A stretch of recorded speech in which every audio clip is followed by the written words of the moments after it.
Europe 1. Après Orpea, c'est au tour du groupe Korian d'être pointé du doigt pour des soupçons de maltraitance dans les EHPAD. Une action collective sera lancée en avril par l'avocate Sarah Saldman, qui était déjà à l'origine d'une autre action collective contre Orpea.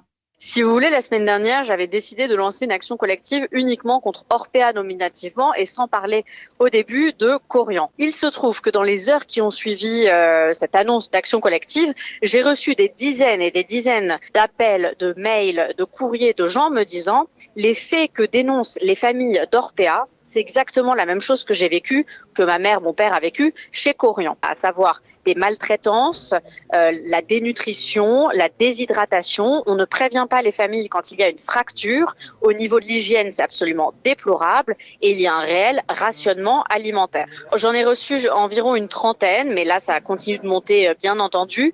Donc, il m'a semblé légitime et juste et équitable qu'il y ait également une action collective contre ce géant qu'est Korian, tout simplement. Sarah Saldman, jointe par Océane Théard. Alice Casagrande, bonjour. Bonjour Émilie Del. Vous êtes la présidente de la commission pour la lutte contre la maltraitance dans les EHPAD. Alors, qu'est-ce qu'il faut faire pour que les choses évoluent ? Il faut rétablir la régulation.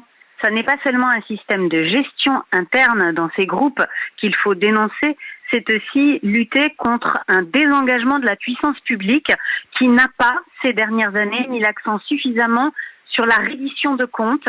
Et quand elle demandait des comptes, ça n'avait pas de poids suffisant par rapport aux comptes que demandaient les actionnaires. On a donc un déséquilibre qui n'est pas seulement le déséquilibre intérieur de ces groupes, mais un déséquilibre de ce qui les entoure. Et alors, il n'y a pas que dans les EHPAD qu'il y a des signes de maltraitance, à domicile aussi, c'est ce que vous dites ? Absolument, la Direction générale de la cohésion sociale vient de recevoir une enquête très intéressante qui révèle ce que l'on sait déjà, à savoir qu'il y a également des grands risques de maltraitance dans les domiciles des personnes âgées, dans les domiciles des personnes dépendantes, notamment sur le plan cognitif, mais pas seulement les personnes âgées, également les personnes en situation de handicap. C'est un fort message de la commission que je préside de dire que le problème de la lutte contre la maltraitance, il est transversal. Il concerne également les patients, également les personnes vulnérabilisées par leur précarité économique. Et alors, dernière question, il y a de plus en plus du coup de témoignages de souffrance dans les EHPAD. Est-ce que finalement, on n'a pas trop longtemps fermé les yeux ? On a fermé les yeux, c'est vrai. On avait une société qui s'est concentrée sur d'autres détresses, sur d'autres priorités.